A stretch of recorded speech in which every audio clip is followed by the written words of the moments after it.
Seven मां के ख़बर ॾींदा हलूं तालका रिपोर्टर महमद सफ़र सेवानी जे रिपोर्ट मुताबिक़ सेवन शहर में पाकिस्तान पीपल्स पार्टी के ॿिन्ही उम्मीदवारनि खे सरसी हासिल। सेवन के सखी पान सुल्तान मौला जी पोलिंग स्टेशन ते पाकिस्तान पीपल्स पार्टी जा नामज़द उम्मीदवार PS 77 ऐं NA 226 ते बीठल उम्मीदवार वॾी लीड सां कामयाब।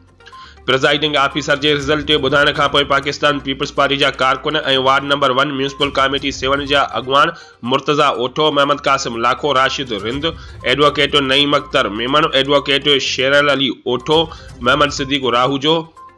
बशीर अहमद सियाल, इमरान अहमद राहूजो, यासीन कुंबर ऐं मोहम्मद इकबाल कुंबर ऐं ॿियनि केतिरनि वार्ड नंबर 1 जे अवाम सैयद मुराद अली शाह जी वॾी लीड सां पोलिंग खटण जी ख़ुशीअ में पोलिंग स्टेशन सखी पान सुल्तान खां सब्ज़वारी हाउस सेवन ताईं हिकु रैली कढी सब्ज़वारी हाउस पहुता, जिते सैयद आसिफ अली शाह के रिज़ल्ट पेश करे साईं खे मुबारकूं ॾिनियूं। जॾहिं त सब्ज़वारी हाउस सेवन ते पोलिंग स्टेशन जे नतीजनि जूं रिपोर्टूं अची रहियूं आहिनि,